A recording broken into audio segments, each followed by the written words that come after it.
many thanks for crossing the metro to come to Diliman for this exciting press performance.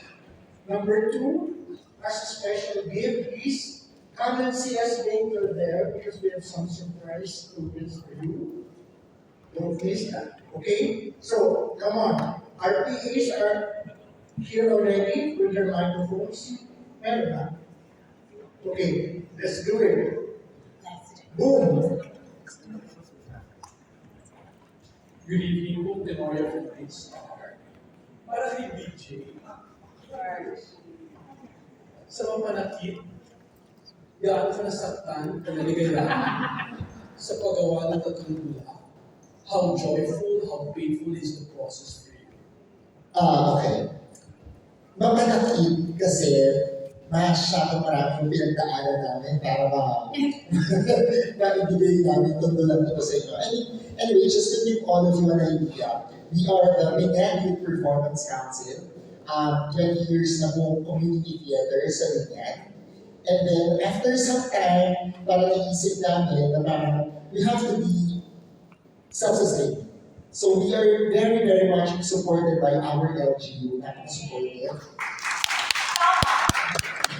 Pero, after some time, parang nag-realize namin, paano kami kasi syempre darating yung panahon na, syempre maayos na kami, ganyan. So parang after 20 years, so ano kailangan natin gawin para maging self-sustaining tayo? So doon po pinanganak yung YPC stage. So yung YPC stage is a commercial venture of the community theater namin para matulungan i-aid yung mga community arts activities namin. And our first production is competitive.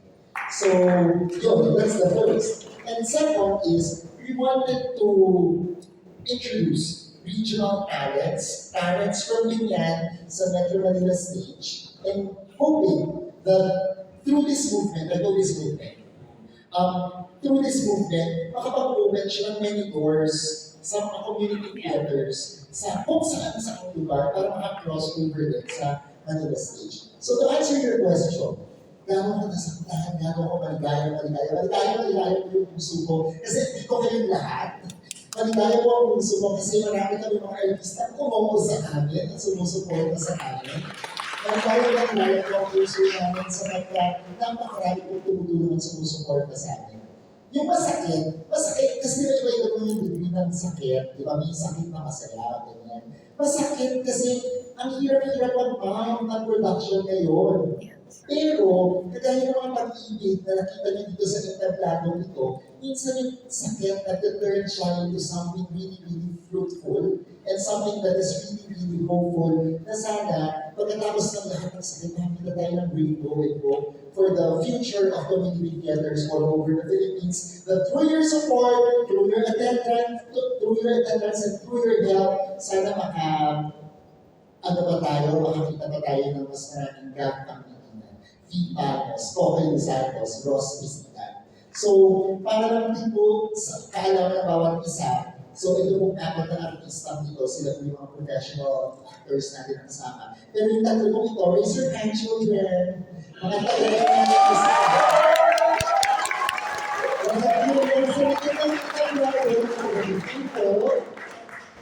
yung mga tech, mga taga-binyan po, lahat po taga-binyan. So,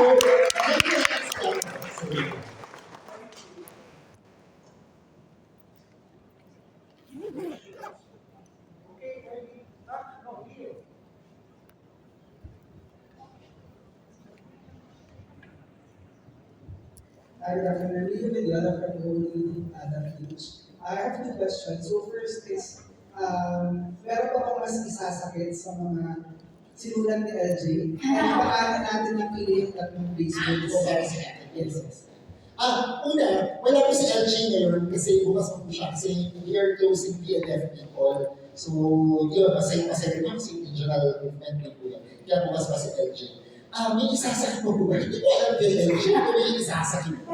Pero, actually, ako po yun eh. We did this last December in Binyan. This collection of 3 plays in Binyan. Tapos it was well received. So, kaya nung nag-conceptualize kami, ipapalabas namin dito sa Metro Manila, sabi namin, lahat hindi mapanakit. So also, advent yan, kasi LG is parang nilalabas siyang libro na entitled din, may mapanakit na ipapublish siya ng Rizal University Press. Tapos yung tatlong tulang yung pinakabang part din po niyan. So, pinalamin man si LJ ng playwright, no? So, maraming surprises, tapos lahat ng mga pinatutunan nyo, hindi ko alam, actually ko alam kung galing po talaga sa pinagdaanan niya, no? Pero, meron po kami mga short mga videos, mga reels ko sa Facebook ng YPC stage. Ini-explain niya po doon kung paano niya nakakahagi tatlong ito. Pero I'd like to know one play, which is Tignayan ng ating mga katawan, na nanalo sa Palakpak bilang best one-act play. First place from 2022, if I'm mistaken. So, and this is the first time that Tignayan ng ating mga katawan had its premiere. So, kaya masaya kami na buti naman na tuwa kayo at in a way, nagustuhan nyo. Kasi very reluctant kami nung muna na ipalabas kasi hindi na kaya ng mga tao. Science, ganyan. Hindi lang ito, mga tatanino. Naiintindihan nyo. So, alam nyo na. So, yun. Tapos naman, yung second thing naman, inihan at kanina. Kasi inihan at kanina, in-invento ng LG. Pero yung mga buling kantata, yung story siya sa Bicol. Yung mga kantata at mga buling kantata, yun, story siya kanila. And actually, joke ko nga kung kanina, kasi iba-ibang degree kasi nakalungkutan nila yung experience nito. Actually, depende lang sa audience na lumalapit sa akin. Minsan, nalaman ko ang edad nila. So, kapag sinabi nila na yan sila sa ibigan ng kanina, because there's something really deep doon sa text na yun, ano? And at ang dali-dali na, pag-hindi na, doon sa so, to bring the text into life, which is something really, for younger creators na kaya namin, natutuwa yung mga puso namin. At yung muling play naman, even though talagang baklaan siyang talaga, di ba? Pero hindi pa kami na babae, lalaki, straight, tomboy, bakla, lumiya kayo. Kasi it is something that is, love is universal. Yes. Love is something that we all experience. And depende kasi kung ano yung natin eh. At the end of the day, ang kailangan natin magmahal. Kasi pag nagmahal tayo lahat, everything will fall into its right places. Thank you. So second question for the artists and actors, I'm just curious, how was it working with the professional actors and also if may tips na sila nabigay sa inyo? Sorry, ang going in your name. So question is, how was it working with the professional actors and kung may mga tips na sila nabigay sa inyo?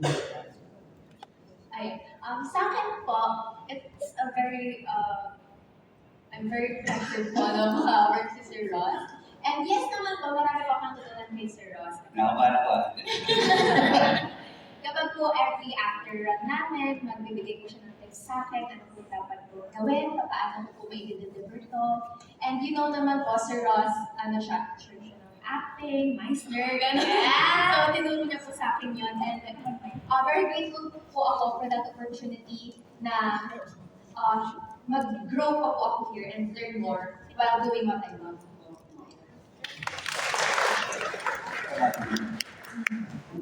So, ayun, being partnered po with Miss Gap Pangilinan is very such an honor. So, kilala naman po natin si Miss Gap Pangilinan. So, of course, during our rehearsals, may mga natututuan po ako asking her, observing her techniques. No? So, siguro ang one thing na natutunan ko talaga sa kanya is kung paano po niya dalhin yung siguro yung nuance as an actor. Like sinabi na niya po kung dapat mas mag-focus ako on how your character will naturally answer the other hand for a time. So, thank you po, Miss Gab. Ako rin po, marami akong natutunan. So, I'm very blessed working with these three talents. Lahat ng mga choreography. Charot. Bakit po sila ng camera? Mabalaki ano. Yun, marami po ako natutunan because I'm not only blessed with one theater performer in the play that we had, but a TV star, Kokoy De Santos. So, I'm not only learning for the theater part, pero ang dami rin na share ni Kokoy sa mga how it was his experience with show business. Ganyan. So, what I'm thinking of doing show business. Why not? Eh, mga office mates ko. Yun ang sabihin. Pero yun po, so madami po natutunan sa lahat ng bagay, not only with the stage, but even work-life experiences. Okay? Kasi kailangan na yung meron na marami din kami natutunan sa akin. Yes. So it's a two-way street. Day one pa lang, they taught us the blocking, as in yung mga taga-YPC. Alam na nila ang gagawin, and not for one moment did I feel na hindi professional din ang mga kapatid. Gusto ko na strict sila. Strict sila. Ay, upo kayo. Wait lang, pinakawalan mo. Sorry. Okay po. So, ganun sila ka-discipline. I mean, yung pag-inculcate nung discipline from community theater, dinadala nila ngayon dito para paano ba yung kasi di ba parang laging conversation yun na parang hindi lang dapat na nila-centric ang theater, dapat nararamdaman din natin ito kapanood yung mga nangyayari sa region. And it's such an overwhelming undertaking.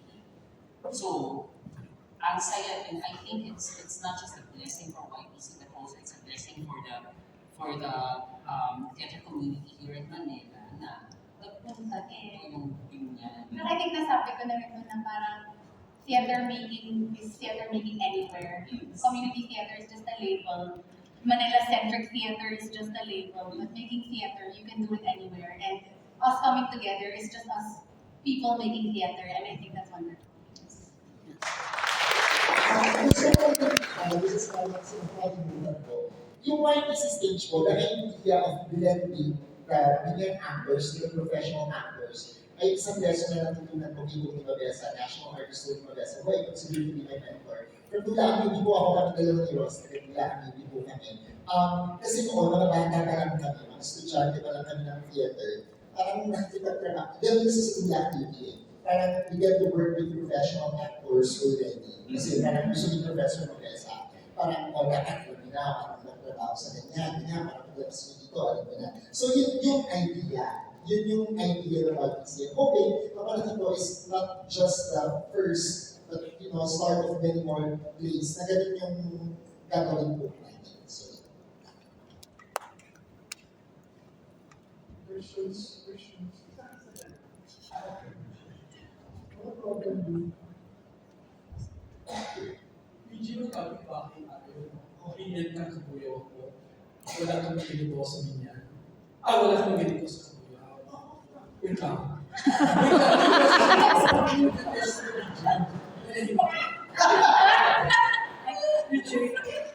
Bakit ganito na lamang yung kasidhi ang kagustuhan mo madala ang baryo o ang probinsya sa kalakaran?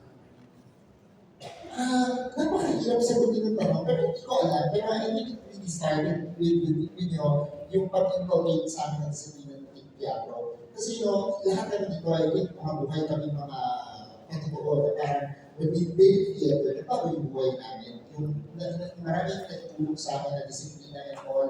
So I mean, we currently are working with the local government now. Pero kahit anong sabihin mo, yung disiplina ng pagtatrabaho ko is dahil sa tanghalan. Yung paraan ng pagkakaluto ko, yung paraan ng mga pananaw ko is dahil doon sa tanghalan. And I think kung may magandang nagawa yung teatro sa buhay namin, but hindi namin i-share sa inyo lahat. So yun siya. And also, gusto rin namin sabihin na parang, alam mo kasi ang arts and culture, hindi siya tangible na makikita nyo that it's really an investment na makikita nyo buildings, etc. Makataan, pero pag nag-invest kasi kayo sa arts at natutunan nyo yung mga bagay na ito na this is really an investment Investment kasi yung pagkakaroon ng mga creative people, intelligent people, people are very responsible. Kapag nagkaroon kayo ng creative, responsible people, ay di maganda itong bayan na to. So, I think you must do that move forward yung advocacy namin. And of course, syempre ko naman dyan, why not?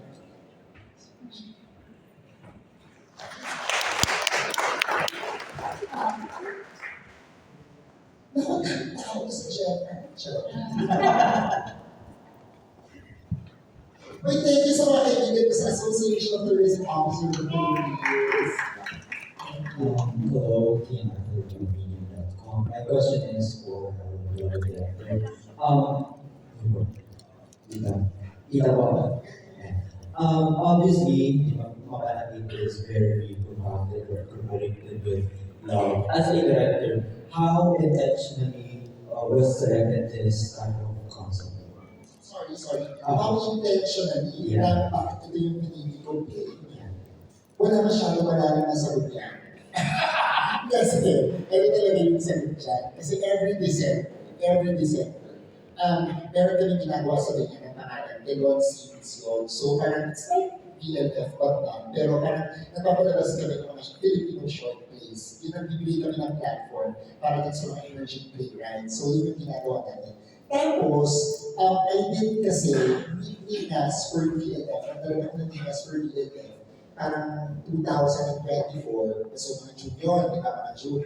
And then, anniversary ng Delon, noong December. So parang sabi ng mga members ko, direct na ko yung mag-direct ng Delon this year. Kasi matagal na, nung after ko maitubusan lahat, sila na yung pinag-direct ko, pinakayos ko nila, gano'n. So sabi na, ikaw yung mag-direct ng Ninas ng Delon for this year, kasi direct anniversary. And syempre, dahil ko ginagawa, naguguluhan ko na yung Ninas, kasi na yung Ninas, sabi ko gano'n. Tapos kumuha ko ng ibang play pa, nakagawin ko, para hindi na yung gagawin ko. So nagawa ko naman siya. Tapos sunod si LJ. Nanonood si LJ. Ito naman siya. Kasi LJ is into community theater din. He's very active in Sorsogon. So, nanonood si LJ. Ay, pagod siya. Parang ako, excited na ako sa LJ Rock Festival next year. Sabi ko gano'n. Pero ano na happy niya? So, that was December 2024. So, hindi na, 2025 na, mga June, nag-text. PJ, ano yung mga play na gagawin natin sa December? Ay, hindi na limutan! Yun na yung story mo. Sige na, isa ko sa akin lahat ng mga plays, ganyan. Tapos ipapagawa ko sa mga bata. Sabi ko gano'n. Kasi kami mga pinagagawa. So sabi ko mga bata, Sir DJ, kung dapat kayo mag-direct. Kasi parang in-expect ni LJ ko mag-direct. So ang dami nang pinadala. To cut a long story short, wala ko masyado na hindi. Kasi, yung mga teams kasi ng plays ni MJ, parang hindi ko rin kasi napakalawak. Parang pag wala ka really into the mood, hindi mo talaga maiintindihan bakit mo binabasa yung play na yun. So, ang dami na binabasa, wala talaga akong gusto. So, parang hindi mo naganda, pero walang nakakamit talaga sa akin. So, ngayon, sabi ni LJ, ano, pinabibigyan naman siya. Sabi ko, maganda naman yung hindi ko naman ganyan sa akin. Ganyan naman siya. Pero alam niyo yun, hindi ko alam. Kasi you're choosing the place for the Lord. It's like, choosing yung babagay na magkakasama sa isang setting. So, kasi yung isa meron partner, yung isa meron, parang ito ako eh. So, anyway, sabi ni LJ, Naku, madam, sa gabi isa mo naman hindi kasi matatapos na yung libro ko. Sabi ko, ano yung libro mo? Sabi niya, ang title, Mapanakit. Ay mo, ano yung okay na nandiyan? Sabi niya, ito yan. So, nasagot na ni Kenji, na-send na niya. Ano, sige na, yung mga place na yun, na-send niya sa akin. So ngayon, binasa ko. So, yan-send na niya. So, yun yung story na ito. Ba't ko ginawa yung Mapanakit? So, yun naman kasi yung story. Tapos, when I was doing it, syempre malamit sa puso ko yung ganito ang pinangarap ko. Kasama ko pinili ko. Bakla ko ako.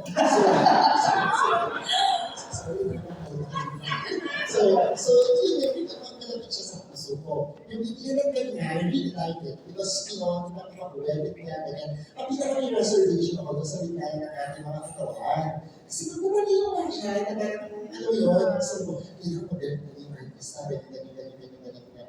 Kaya, you know, it was a compliment from you kanina nung kinamusap niya ako about the blockings and everything in Bignayan. Kasi we really worked hard for that. So, and of course, we didn't get also kay Julie, kalapakan natin. Kaya, hindi naman text you know, together is very collaborative and, you know, pag then lahat naman ng elements, it will really work. So anyway, my point is, when we did Bignayan in Bignayan, hindi ko naman tao.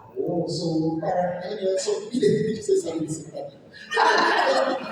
Pero ibig sabihin, yun yung power, yung pagiging universal ng language ng theater. Diba? Na parang, when it's staged already, lahat tayo na pupunta tayo sa magic ng theater. So, yun siya. So, sana may nakuha kayo kahit walang kwenta yung gusto. Pero yun, pero it's quite nice kasi alam mo, ang love kasi talaga.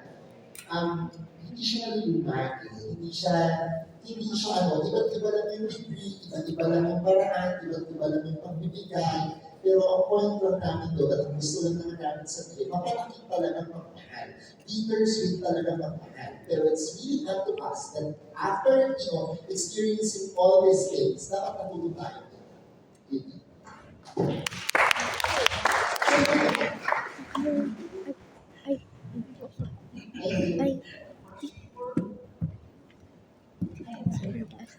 Yeah. Ay, hindi.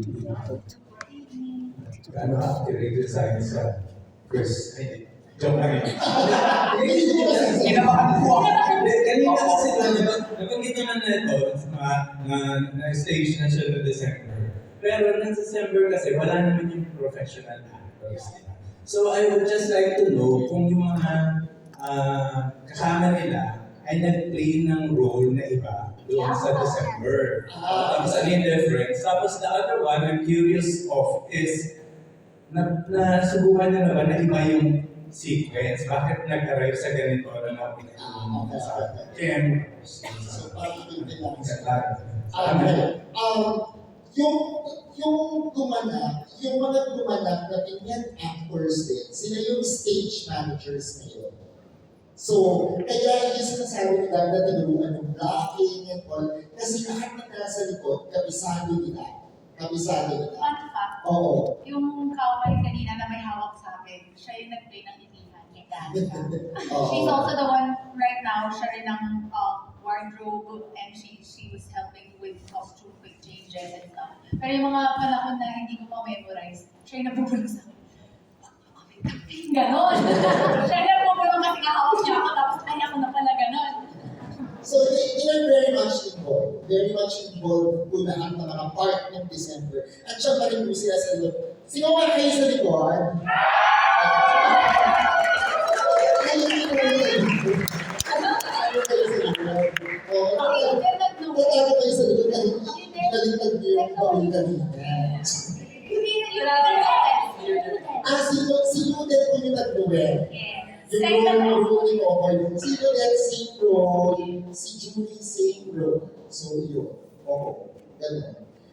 Bakit si Julie? Kasi kailangan ko kunin si Okoy. So definitely ganun tayo. Kasi si Ricardo kami kaibigan ko. Tapos si Lenny ko Okoy. Kasi si Okoy nga kasi he wanted to try theater ng sobra-sobra. Kaya hindi na ko yan. So gusto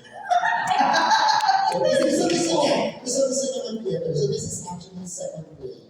So yun. Tapos, yung sequence, ano na lang yun, pagdama ko na lang po yun, ano ko na po yun, artistic sense ko na po yun, ng director. Kasi I really feel na Bignayan open na idea. Yung idehan cooling down kasi siya. Tapos yung ganito ang pinangarap ko kasi yun yung full blast. So medyo may ganun siya. So yun po siya.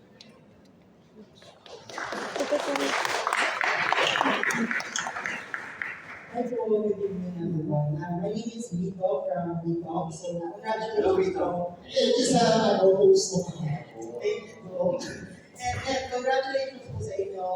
Sobrang ganda ng play from first story hanggang sa uli. Personally, mas sobrang naiyak ko sa uli. Ewan ko pa. Pero wala ko lang nagkakalat. Pero nalala ako sa story ni Pia and as if talaga namin, sige and kids ko, kasi sobrang believer mo, para talaga sila lalo tingnan. Yes! It's so easy to have chemistry with problems. Ayun. So, congratulations po. So, my first question po is, dito po sa play, parang sobrang talaga din yung song choices, lalo po sa third day, which is parang nagkakaganda ni Julie. So, tanong ko lang po, kung sino lang po ni MJ ba, talagang meron ng Marjo and Julie na song, intended talaga siya, or parang during the Parang doon sa original script niya, may dalawa lang nag-play. Tapos, ang given kasi sa character ni Julie fans, si Chris. So, Julie fan talaga siya. So, yun yung clear. So, meron lang siyang, actually, isa lang Laging tapat and basta lang.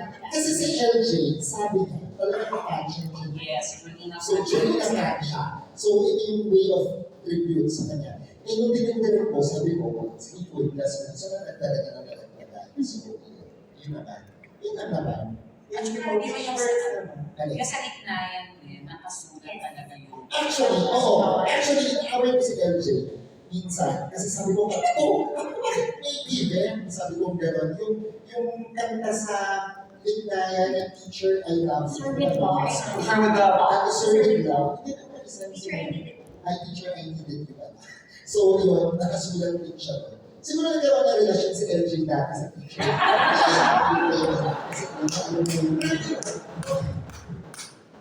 So, yun. Thank you po. And last question po is for everyone. Very big lang ako yung answer po. Talaga po sa mga tinanong. So, kung ilalalawan ninyo ang mga display, gamit lahat ng tatlong salita, ano-ano mga ito at ba? yun from you to Hirap naman ng video. Kayo din. On the spot ka. Explain to play na to in 3 words. Ano yun?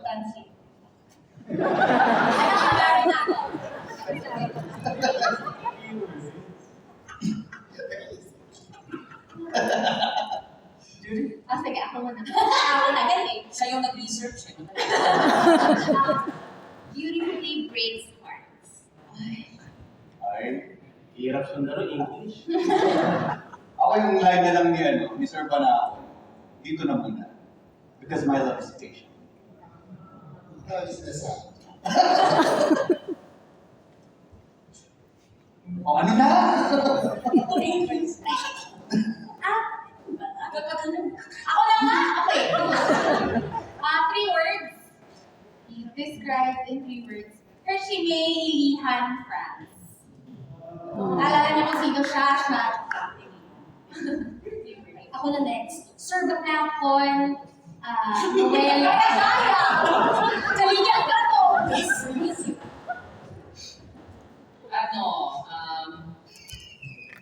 Nakakasagot din. 3 lang. Hindi, kasi hindi natin isasama yung preposition. Walang nasasayang sa pagmamahal. Ako naman. Isa sa amin preposition. Isa lang yung way. Di natatapos ang pag-ibig. Okay. One for the road. Ganit lang ako, di ako nag-isip. Wow. Ang sarap masaktan. Ay! For you! Ano talaga yun? Panoorin ko yung walang pinagdaan. Yun na po. Thank you. Ako to close. Marami lang bittersweet. So, first time ko, sa akin.